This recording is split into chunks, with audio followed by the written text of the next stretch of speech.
تو شریعت کے لیے یہ تین آدمی انتہائی نقصان دہ، جو شریعت کا حکم آنے کے بعد یہ کہیں کہ ٹھیک ہے قرآن وہ کہتا ہے لیکن میری عقل تو یہ کہتی ہے، وہ آدمی پہلا نمبر۔ دوسرا وہ کہ شریعت کے مسئلے کو غلط طریقے سے استعمال کر رہا، معلوم ہے اس کو لیکن غلط طریقے سے استعمال کر رہا۔ اور تیسرا وہ آدمی جو بیچارہ سمجھا ہی نہیں کہ شریعت کیا، جو دو چار مسئلے اسے یاد ہوئے، ترجمہ دیکھ دیکھ کے یا مجتہد کی کتاب پڑھ کے سمجھنے لگا کہ بس اب میرے ہاتھ میں کمپلیٹ فقہ آ گئی، میں ہر جگہ جا کے اپنی رائے دے سکتا ہوں۔ اور یہ تینوں وہ ہیں کہ جن کو قرآن کی نگاہ میں گناہگار کہا گیا۔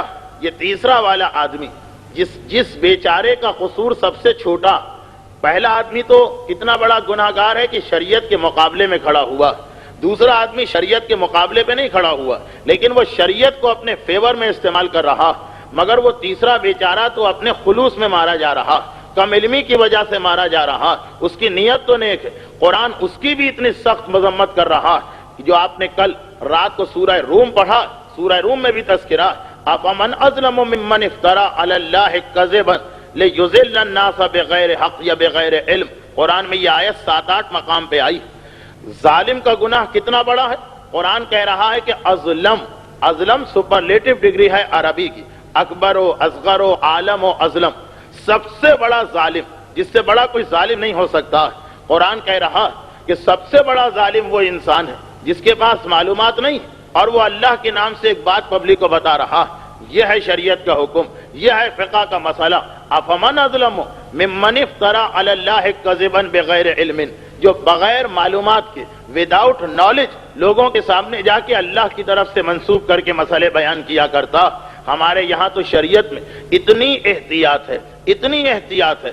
محقق حلی ایک بہت ہی عظیم عالم ہے ہمارے، آج کی اس مجلس میں خاندان حلی کے 2 واقعات آئیں گے۔ یہ پہلا واقعہ، اس کے بعد ایک دوسرا واقعہ بھی مجھے پیش کرنا۔ محقق حلی، ان کا تعلق اس عظیم خاندان سے ہے جو خاندان حلی کہلاتا۔ ان کے زمانے تک نجف ہمارا سینٹر تھا، مگر یہ خاندان علمی اعتبار سے اتنا اسٹرانگ تھا کہ جب یہ حلہ میں انہوں نے اپنا مدرسہ کھولا تو نجف کا پورا ریلیجیس سینٹر ٹرانسفر ہو گیا حلہ کی طرف۔ تقریباً 200 سال تک اس خاندان کا پیریڈ ہے۔ ایک وقت میں اس خاندان میں 18 مجتہدین جمع ہو گئے تھے، اور مجتہدین مینس وہ نائب امام، جو ہمارے یہاں کی ایک ٹرم ہے کہ جو آدمی عبا امامہ پہن کے اور عراق سے پڑھ کے آ جائے گا ہم اسے مجتہد کہتے ہیں۔ فقہ میں تو یہ مجتہد نہیں، جو فقہ کے اعتبار سے جو نائب امام ہے، آیت اللہ خوئی وغیرہ کے لیول کے 18 علماء ایک وقت میں، 18 مجتہدین اس خاندان میں ایک وقت میں جمع ہوئے۔ ان میں اسٹارٹ ہے محقق حلی سے۔ یہ بہت ہی عظیم عالم ہے، ان کی یہ کتاب شرائع الاسلام ہے جو آکسفورڈ یونیورسٹی کے سلیبس تک میں شامل رہی ہے، شیعہ فقہ کی نمائندہ کتاب۔ یہ محقق حلی بہت ہی عظیم عالم ہے، اس وقت تو ان کے حالات بیان کرنے کا ٹائم نہیں۔ انہوں نے یہ مسجد میں درس دے رہے ہیں۔ ہمارے حوزہ علمیہ کا طریقہ آپ کو معلوم ہوگا، علماء بتاتے ہیں، میں نے بھی کئی مجلسوں میں اس کا تذکرہ کیا۔ ہمارا حوزہ علمیہ بڑی بڑی بلڈنگز اور بڑی بڑی عمارتوں کا محتاج نہیں، بلکہ جو مساجد ہوتی ہیں، جو مسجدیں، انہی کے اندر ہمارے یہاں سارے درس دیے جاتے ہیں، چاہے وہ نجف ہو، چاہے وہ قم ہو، چاہے وہ مشہد ہو، چاہے وہ کربلا ہو۔ تو محقق حلی حلہ کی بڑی مسجد میں درس دے رہے ہیں۔ درس سے مراد اجتہاد کی تعلیم، جو ہماری آخری کلاس ہوتی ہے، اجتہاد کی کلاس۔ ہماری آخری کلاس، ہمارا جو نظام ہے تعلیم کا، جو سلیبس ہے، جو کورس آف ایجوکیشن ہے، اس کی آخری کلاس ہے اجتہاد کی کلاس۔ اور اس کلاس کو تعلیم دینے کے لیے مراجع ہی آتے ہیں، اور تو کوئی اس کو نہیں پڑھا سکتا۔ محقق حلی اپنے زمانے کے مرجع، سب سے آخری عالم ہیں اس دور کے۔ ایک مرتبہ وہ درس دے رہے ہیں، دوران درس ایک بہت ہی چھوٹا بچہ، 2 یا 3 سال کا چھوٹا بچہ مسجد میں داخل ہو گیا۔ اسلام کا ایک مسئلہ ہے کہ غیر ممیز بچے کو، وہ بہت ہی چھوٹا بچہ جسے اچھائی اور برائی کی تمیز نہیں، اس کو مسجد میں انٹر ہونے کی پرمیشن دینا مکروہ۔ محقق حلی مرجع وقت درس مسجد میں دے رہے ہیں، دیکھا کہ وہ چھوٹا سا بچہ کھیلتے کھیلتے آ گیا، چنانچہ اپنے درس کو روکا، اپنے شاگرد سے کہا کہ اس بچے کو باہر لے جاؤ۔ وہ شاگرد اسلام کے ایک مسئلے پر عمل کرتا ہوا اس بچے کو باہر لے گیا۔ البتہ یہ کہ باہر لے جانے کا ایک طریقہ ہونا چاہیے، تھپڑ مار کر یا گھوسا مار کر یا لات مار کے تو اس کو نہیں نکالنا ہے کہ بیچارہ مسجد سے اتنا ڈر جائے کہ مرتے دم تک دوبارہ واپس نہ آئے۔ پیار سے بہلا کے پھسلا کے باتیں کرتے کرتے اس کو مسجد کے باہر پہنچا دیا۔ اسی رات کو جب محقق ہلی سوتے ہیں تو خواب میں یہ دیکھتے ہیں.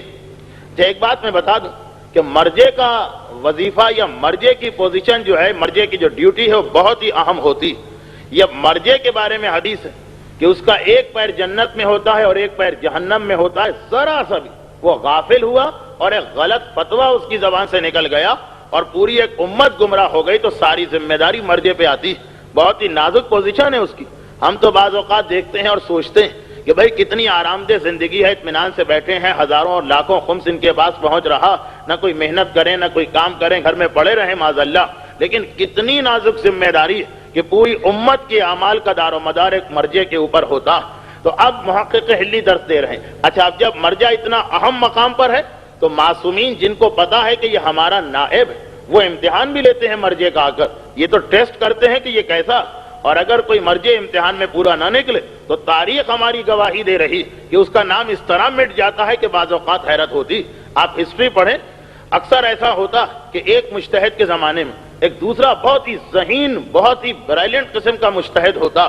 لوگوں کو یقین ہوتا ہے کہ جب یہ مرجع دنیا سے جائے گا تو دوسرے نمبر پہ یہ آ جائے گا، مگر اچانک اس کا نام اس طرح غائب ہو جاتا ہے کہ لوگ حیران ہوتے ہیں وہ گیا کہاں، کیسے اس کا نام و نشان مٹ گیا. وہ بھی ایک مسئلہ.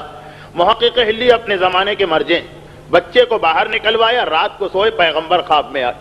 ایک سوال کیا کہ اے ہلی، وہ بچہ میری امت سے تعلق رکھنے والا ایک مسلمان بچہ مسجد میں آیا تھا، تم نے کیوں اسے باہر نکالا؟ بس ایک جملہ کہا اور خواب ختم ہو گئے. پیغمبر خواب میں آئے. یہ تو آپ کو معلوم ہے کہ جس خواب میں معصوم آ جائے وہ خواب کبھی غلط نہیں ہو سکتا. اچھا، ہم اور آپ تو کبھی دھوکہ بھی کھا سکتے ہیں، لیکن محقق ہلی جو خود نائب امام ہے وہ کہہ رہے ہیں کہ پیغمبر خواب میں آئیں تو دھوکے کا امکان بھی نہیں. خیر، بات ختم ہو گئی. یعنی پیغمبر اسلام نے ایک طرح سے ڈانٹا، محقق ہلی کو ڈانٹا کہ کیوں تم نے میری امت سے تعلق رکھنے والے بچے کو باہر نکالا؟ کوئی کافر کا بچہ تو تھا نہیں، کیوں اسے باہر نکالا؟ بات ختم ہو گئی. اگلے دن محقق درس پھر دے رہے ہیں جو روزانہ تعلیم ہوتی. آج بھی تقریر کے دوران پھر ایک بچہ کھیلتا ہوا آ گیا. محقق نے پھر اپنے درس کو اسٹاپ کیا، ایک شاگرد سے کہا کہ اس کو باہر لے جاؤ. وہ شاگرد باہر لے گئے. بات ختم ہو گئی. دن گزرا، رات آئی، محقق سوئے. رات کو پھر خواب میں دیکھا کہ پیغمبر اسلام آ رہے ہیں اور ڈانٹ رہے ہیں کہ اے ہلی، ایک مسلمان بچہ، میرے کلمہ گو کا بچہ مسجد میں آ رہا، تم نے اللہ کے گھر سے اس کو کیوں نکال دیا؟ اور خواب ختم ہو گیا. محقق ہلی نے خیر ایک مجتہد عالم خواب دیکھا، کوئی بات نہیں. تیسرے دن پھر درس دے رہے ہیں اور پھر ایک مرتبہ ایک بچہ کھیلتا ہوا آ گئے. محقق نے آج بھی اپنے درس کو روکا اور کہا کہ اس بچے کو باہر لے جاؤ. اور تیسری رات کو پھر پیغمبر اسلام خواب میں آتے ہیں اور وہی ایک جملہ اور خواب ختم ہو گیا. چوتھے دن پھر یہ واقعہ پیش آیا. اب محقق ہلی کو دیکھیں، پیغمبر اسلام خواب میں آ کے ڈانٹ رہے ہیں، مگر محقق نے اپنا طریقہ نہیں بدلا، روزانہ اس بچے کو نکلوایا. چوتھے دن بھی یہ واقعہ پیش آیا، بچہ باہر نکالا گیا. اور چوتھی رات جب پیغمبر اسلام خواب میں آئے اور پیغمبر نے ڈانٹا تو آج خواب فوراً ختم نہیں ہوا. دیکھیں یہ ایک آزمائش ہوتی. خواب ختم نہیں ہوا، محقق کو تھوڑا چانس مل گیا. پیغمبر نے ڈانٹا کہ اے ہلی، تم نے میرے کلمہ پڑھنے والے کے بچے کو کیوں نکالا مسجد سے؟ اور محقق کو تھوڑا چانس ملا، خواب ختم نہیں ہوا. اللہ کے رسول اس لیے کہ جو شریعت آپ ہم کو دے کے گئے ہیں اس شریعت میں آپ ہی کا بتایا ہوا مسئلہ ہے کہ غیر ممیز بچے کو مسجد میں داخلے سے روکنا چاہیے، اس کا داخل ہونا مکروہ. آپ کی شریعت کے مسئلے پہ میں نے عمل کیا تھا، یا تو آپ کو مسئلہ دے کے نہ جاتے یا آپ اس طریقے سے مجھے ڈانٹے نہیں.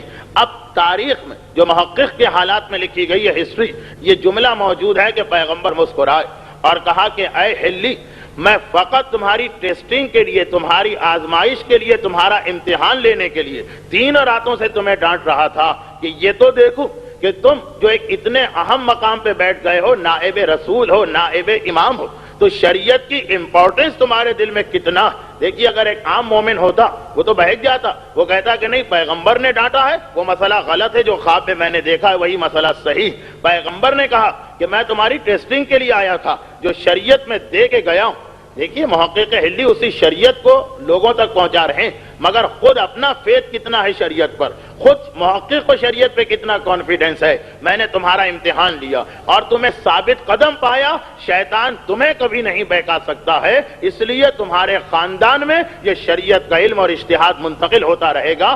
18 مجتہدین پیدا ہوئے، اس کے بعد محقق حلی کے خاندان میں۔ یہیں پر ایک دوسری حدیث ہمارے سامنے آتی ہے کہ معصوم نے کہا کہ اللہ کا دین عظیم ہے، بڑا ہے، وہ خواب کے ذریعے سے نہیں بتایا جاتا۔ نبی اور امام کا خواب تو وہی ہے، ایک عام انسان کے خواب پر بھروسہ کر کے شریعت کے اگینسٹ وہ کبھی نہیں جا سکتا۔ ہاں اگر ایسا خواب دیکھا جائے جو اکارڈنگ ٹو شریعت میں نماز چھوڑنے والے کا بہت بڑا عذاب، خواب میں کسی کو یہ عذاب دکھائی دے تو وہ ٹھیک خواب ہے۔ شریعت کے اندر نماز ٹائم پر پڑھنے کا بڑا ثواب ہے، خواب میں یہ ثواب دیکھیں وہ ٹھیک ہے۔ لیکن اگر کبھی ہمارا کوئی ایسا خواب ہو کہ ایون اس میں رسول اور امام بھی آ گئے مگر وہ شریعت سے ٹکرا رہا ہے، تو یہ مسئلہ خود امام نے کہا کہ تم کو ہماری شریعت کو لینا، ہم بھی خواب میں آ جائیں تو اس خواب کو نہیں لینا، اس لیے کہ اللہ کا دین عظیم ہے، وہ خواب کے ذریعے نہیں بتایا جاتا، وہ نبی اور امام کے ذریعے تم تک پہنچایا جاتا۔ ہمارے ہندوستان اور پاکستان میں یہ ایک بڑی غلط فہمی، اور یہاں پہ بھی دو ایکسٹریم ہیں۔ کچھ لوگ اس قسم کی روایتیں سن کے یہ سوچتے ہیں کہ پھر ہر خواب غلط ہے، نتیجہ یہ ہوتا ہے کہ جنت و جہنم سے ریلیٹڈ بہت سے خواب ان کو بھی ٹھکرا دیا جاتا، وہ بھی غلط ہے۔ اور کچھ لوگ اتنا خوش عقیدہ ہوتے ہیں، اتنا جلد وہ خوابوں پہ بلیو کر لیتے ہیں کہ اکثر ہمارے یہاں ہر 6 مہینے کے بعد ایک رسم نکل آتی، لوگوں کے گھروں میں پرچے آنے لگتے ہیں کہ سیدہ زینب سلام اللہ علیہا کے روضے پر کسی نے ایک معجزہ دیکھا اور یہ فلاں معجزہ، اس کی 40 پرچیاں لکھ کے آپ تقسیم کرائیے، اور فلاں کافر نے یہ معجزہ 40 مرتبہ لکھ کے ڈسٹریبیوٹ کرایا تو اس کی لاٹری نکل آئی اور اس کا کاروبار چمک اٹھا، اور فلاں مومن نے انکار کر دیا تو اس کی بیوی مر گئی اور بچے مر گئے اور کاروبار فیل ہو گیا، دنیا جہاں کی مصیبتیں اس کے اوپر نازل ہو گئیں۔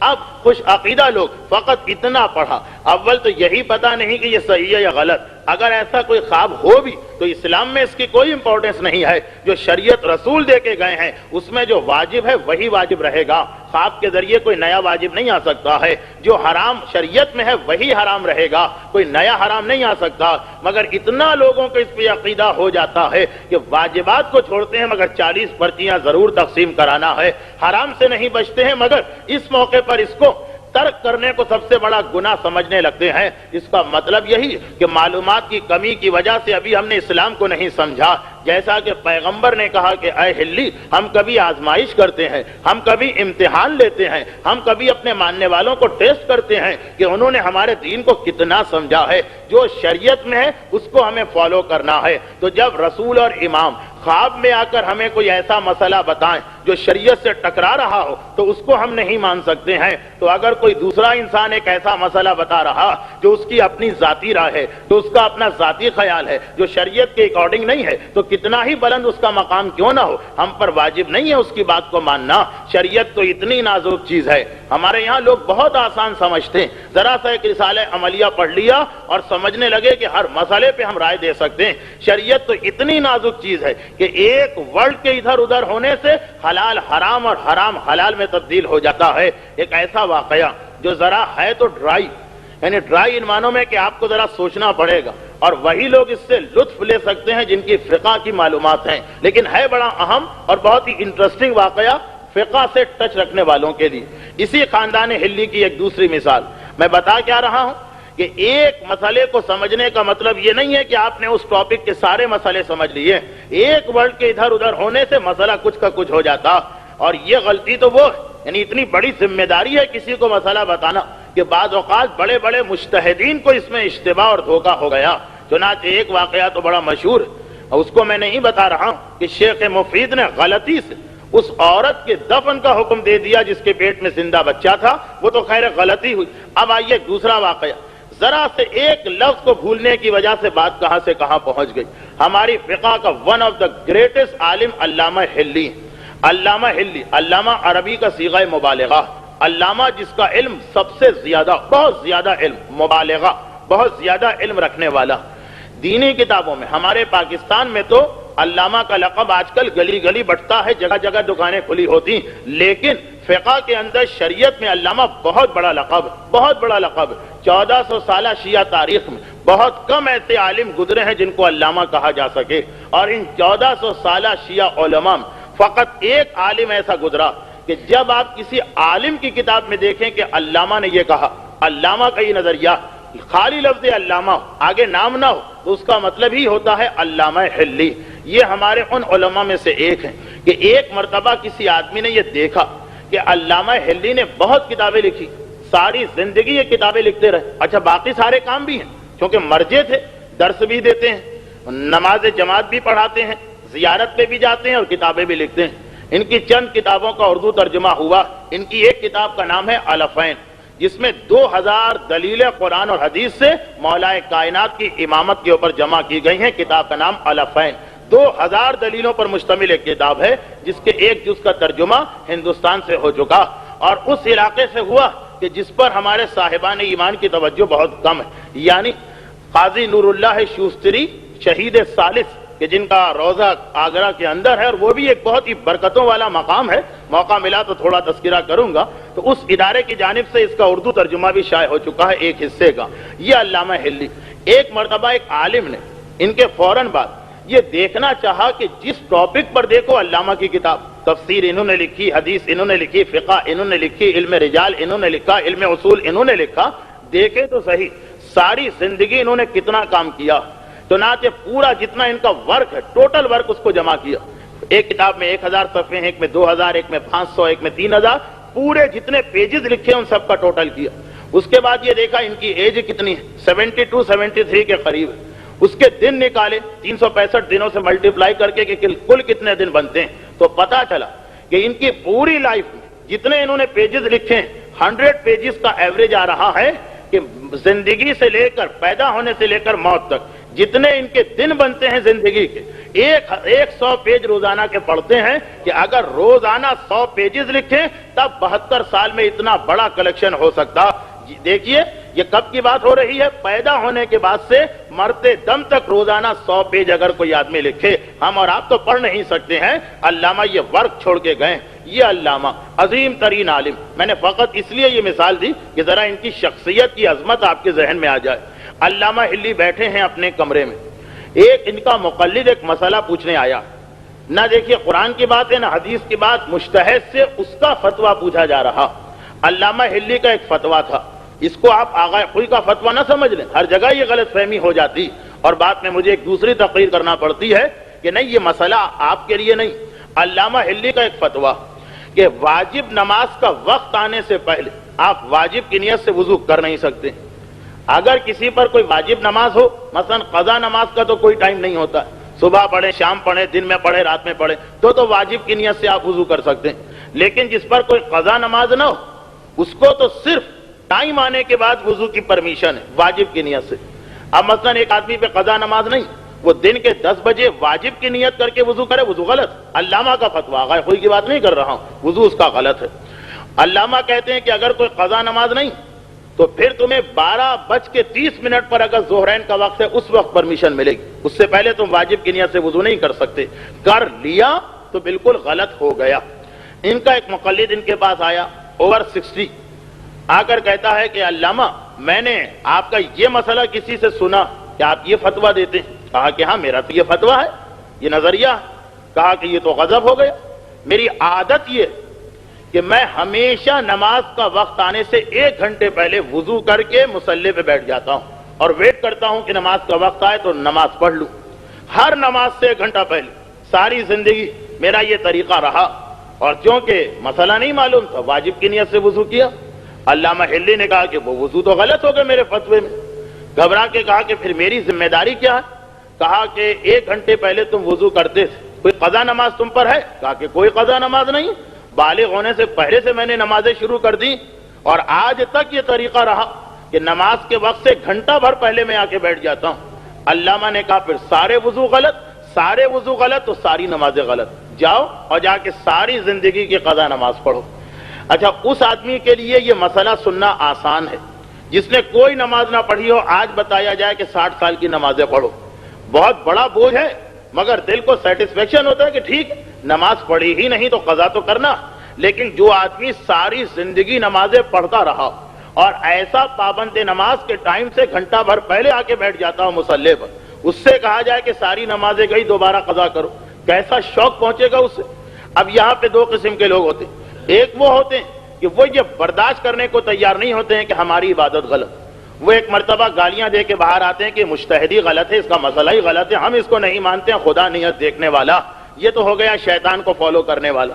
دوسرا یہ ہوتا ہے کہ نہیں، شوق تو بہت بڑا لگتا ہے، دیکھیے کوئی آدمی اس کو برداشت نہیں کرے گا کہ ساری زندگی کی عبادتیں غلط ہو جائیں، مگر ریجیکٹ بھی نہیں کرے گا مسئلے کو کہ بھئی وہ تو صحیح مسئلہ بتا رہے ہیں، غلطی میری۔ انتہائی غم کے ساتھ علامہ کے کمرے سے باہر نکلا، اب جا رہا ہے گلی، علامہ کے بیٹے سامنے سے آ رہے ہیں۔ علامہ کے بیٹے بھی بہت بڑے عالم ہیں، شیعہ تاریخ کے فخر المحققین ان کا لقب۔ یہ وہ عالم ہیں کہ دیکھیے اجتہاد کی تعلیم کم سے کم 25 سے 30 سال لگتے ہیں مجتہد بننے کے لیے، یعنی 25 سے 30 سال کی تو پڑھائی ہوتی، پھر اگر 5 سال کی ایج میں لڑکا پڑھنے لگے تو 35-40 ہو جاتے ہیں۔ فخر المحققین 9 سال کی ایج میں مجتہد بن چکے تھے اور درس خارج دیا کرتے تھے، درس خارج یعنی اجتہاد کی کلاس۔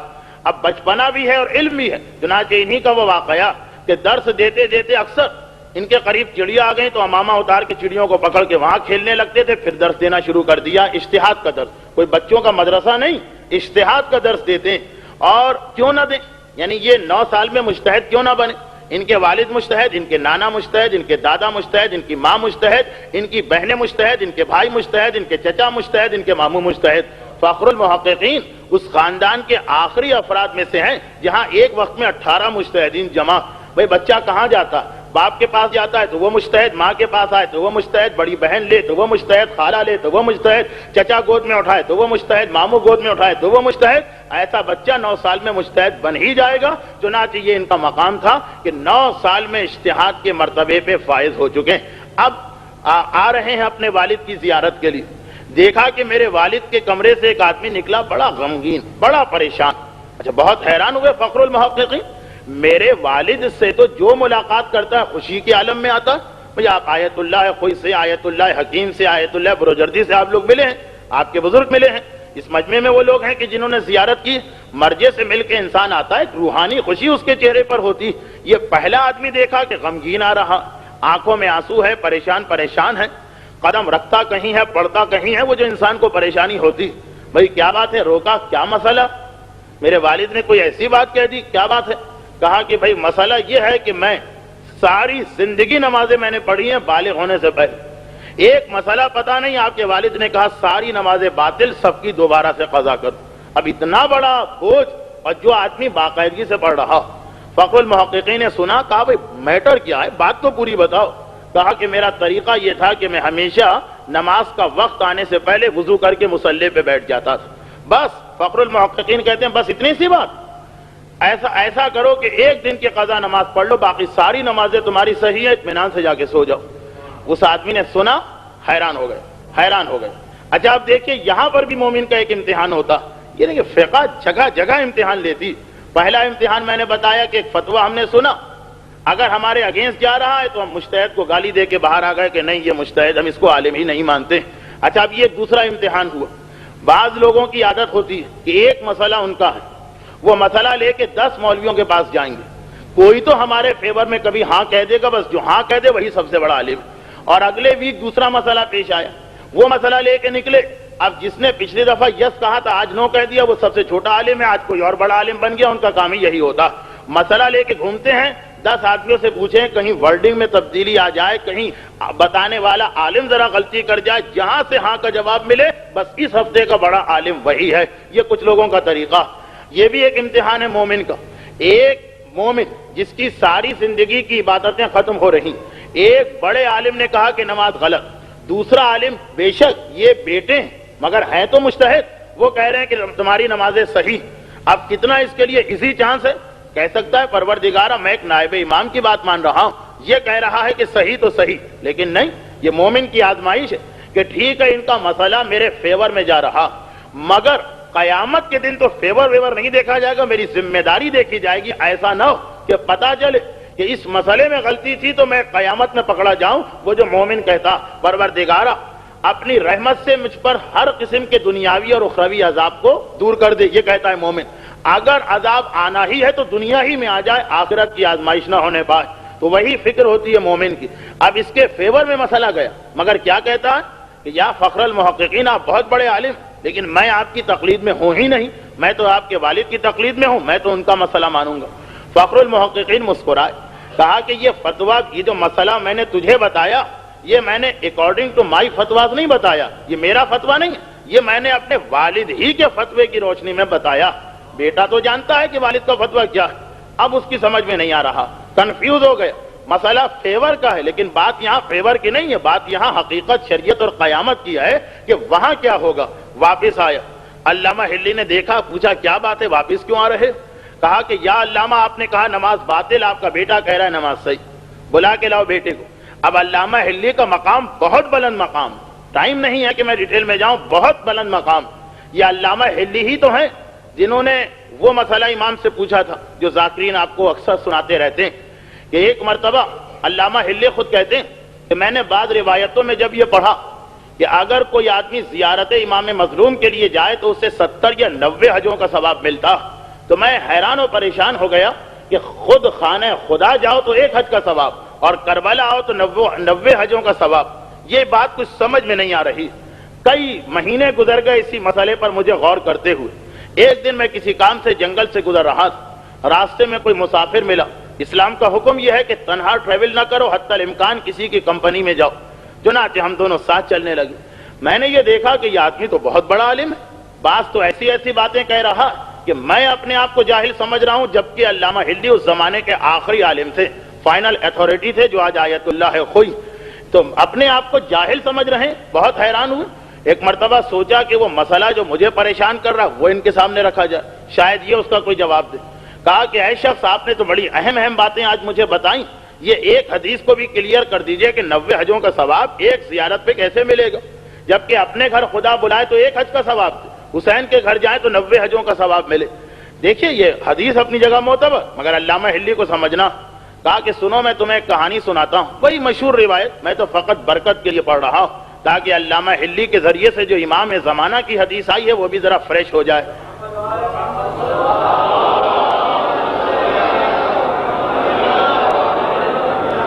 ایک بادشاہ شکار کے لیے نکلا. ان آدمی نے علامہ ہلی کے سامنے کہا کہ میں حدیث کی تشریح بعد میں کروں گا، کہانی سن لو. ایک بادشاہ شکار کے لیے نکلا، ساتھیوں سے الگ ہو گئے. بادشاہ تو ویسے بھی لگژریس لائف کے عادی ہوتے ہیں، ذرا سی گرمی، ذرا سی تھکن بہت ان کو لگتی. تو اب وہ شکار کی تلاش میں نکلا، خاصا دوڑ دھوپ چکا، بے انتہا بری حالت اس کی. تھکن کے مارے ایسا لگ رہا ہے کہ جیسے موت آ رہی. پیاس کی وجہ سے زبان لٹک آئی ہے. پیاس بہت بڑا عذاب ہے اگر کوئی آدمی اس کو صحیح معنوں میں ریئلائز کرے.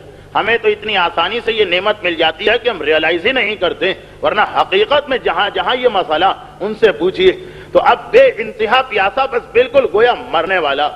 اتنے میں دیکھا کہ جنگل کے اندر کوئی جھوپڑی ہے، ایک بڑھیا کی جھوپڑی. وہاں پہنچا، دیکھا کہ ایک بڑھیا رہتی ہے جس کے پاس کوئی نہ اولاد ہے، نہ کوئی شوہر ہے، نہ کوئی اس کا سپورٹ کرنے والا.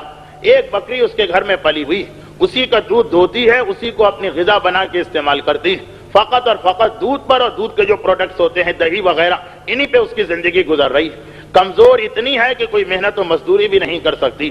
بادشاہ نے جا کے اپنی حالت بتائی کہ میں پیاس سے مر رہا ہوں، بھوک سے میری جان نکل رہی. اس نے سنا، جلدی جلدی، پانی بھی نہیں تھا، اسی بکری کا دودھ نکالا، اسی بکری کو ذبح کیا، اس کا گوشت بھون کے بادشاہ کو کھلایا، اس کی جان بچ گئی. جب جان بچ گئی اتنی دیر میں ساتھی آ گئے. اب یہ وہ مسافر جو اصل میں زمانے کے امام ہیں علامہ ہلی سے کہہ رہے ہیں کہ اتنے میں ساتھی آ گئے، بادشاہ کے درباری، وزیر، سپاہی وغیرہ. تب اس بڑھیا کو پتا چلا کہ یہ میرے گھر آنے والا گیسٹ کتنا بڑا. خیر، بادشاہ نے ایک مرتبہ کہا کہ تم نے بڑا احسان کیا ہے مجھ پر، ورنہ تو میں مر جاتا. اگر کبھی تم کیپٹل آؤ تو مجھ سے ضرور ملنا، میں تمہیں اس کا بدلہ دوں گا، تمہیں اس کا بدلہ ملے گا. راضی ہو گئی وہ بڑھیا. خیر، اب اس کے پاس کچھ بھی نہیں رہا.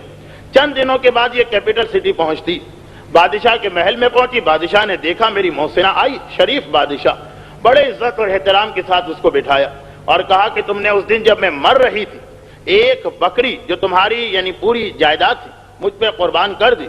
میں اس احسان کا بدلہ اتارنا چاہتا ہوں، لو ایک بکری جو تم نے دی ہے وہ لے جاؤ۔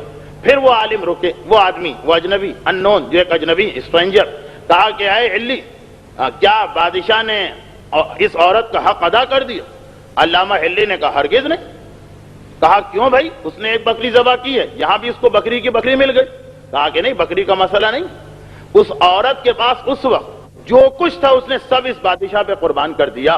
اب بدلے کا مطلب تو یہ ہے کہ جو کچھ اس بادشاہ کے پاس، یہ بادشاہ سب کچھ اس پہ قربان کر دے۔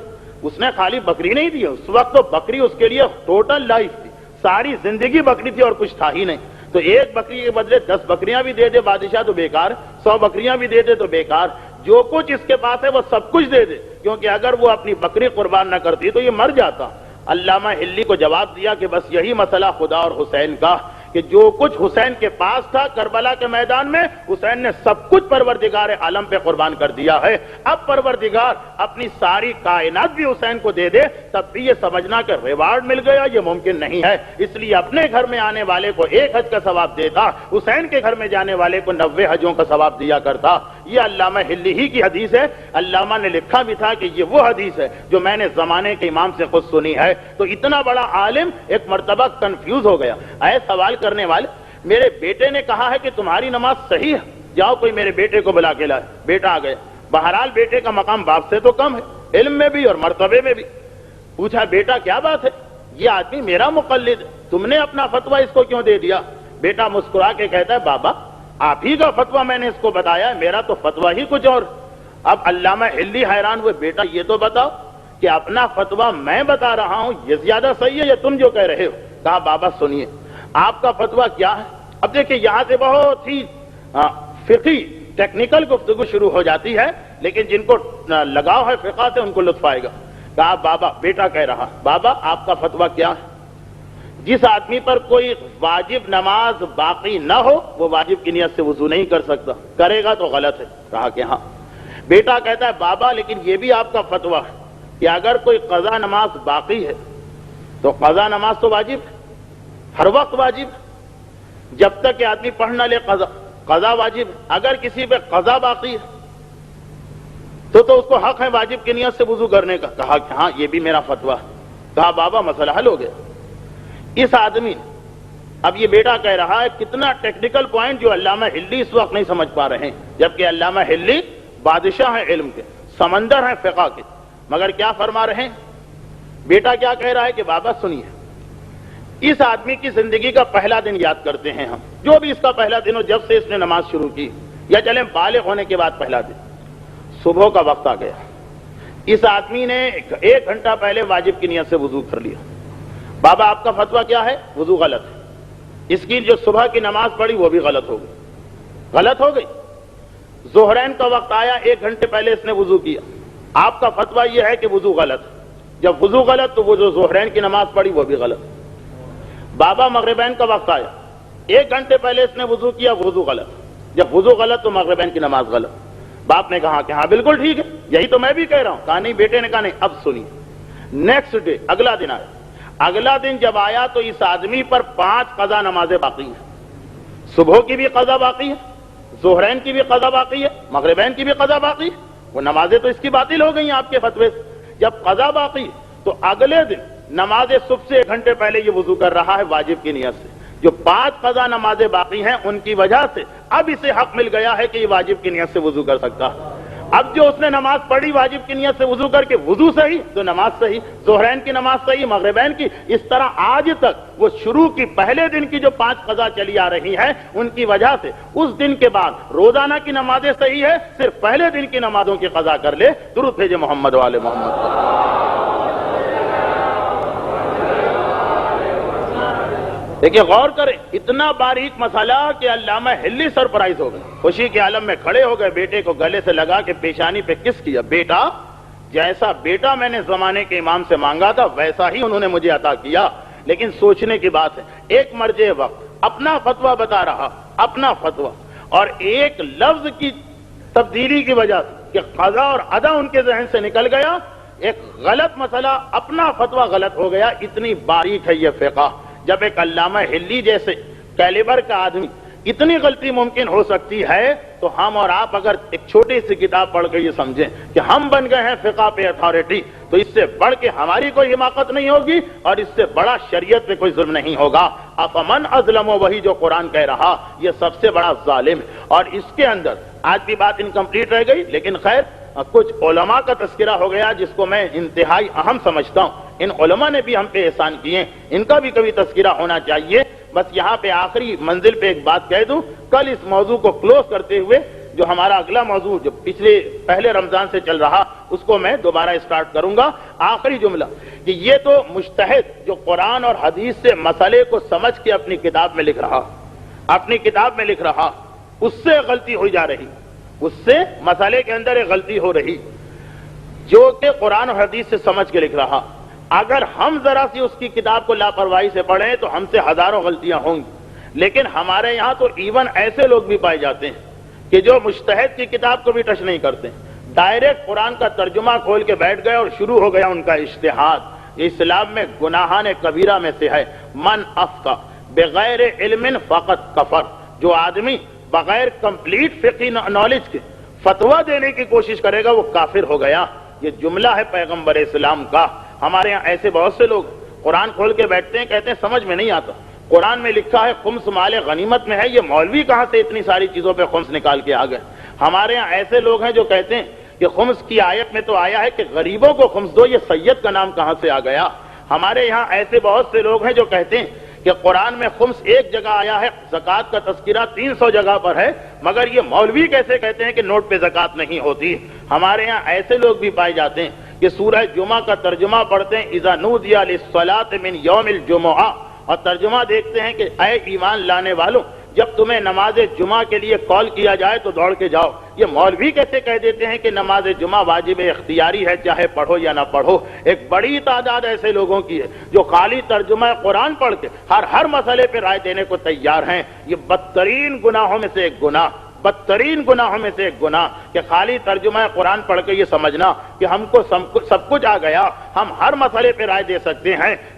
یہ خیال کرنا کہ مراجع اور مجتہدین سے زیادہ ہماری سمجھ میں آ رہا ہے، نہیں، بلکہ یہ تو لوگ یہ بھی نہیں کہتے، یہ تو یہ سمجھتے ہیں کہ نہیں، مجتہدین کے اپنے کچھ انٹرسٹ ہیں جن کی وجہ سے وہ مسائل کو جان بوجھ کے تبدیل کر کے ہمارے سامنے پیش کرتے ہیں۔ یہ لوگ یہ تو نہیں سمجھتے کہ مجتہدین نے غلطی کی، غلطی کا بھی کچھ مارکس ہوتے ہیں، گریس وہ بھی نہیں دیتے مجتہدین کو، نہیں، کیونکہ مال خمس سے ان کی زندگی گزرتی ہے۔ اس اعتبار سے وہ کہتے ہیں کہ خمس واجب ہے، اور زکوٰۃ اگر واجب کر دیں تو ان کو کیا ملے گا، ہم لوگ خود ہی بانٹ کے کھا جائیں گے، اس لیے وہ کہتے ہیں کہ نہیں، آج کل زکوٰۃ بالکل معاف ہے۔ پتہ ہی نہیں ان لوگوں کو کہ خمس کا مسئلہ ہمارا آپ کا مسئلہ، نجف کا حوزہ علمیہ خمس پہ نہیں زکوٰۃ پہ چلتا، ایران کا حوزہ علمیہ خمس پہ نہیں زکوٰۃ پہ چلتا، معلوم ہی نہیں، اپنی جگہ بیٹھ کے جو شیطان نے ڈال دیا اسی پہ عمل کرتے چلے جاتے ہیں۔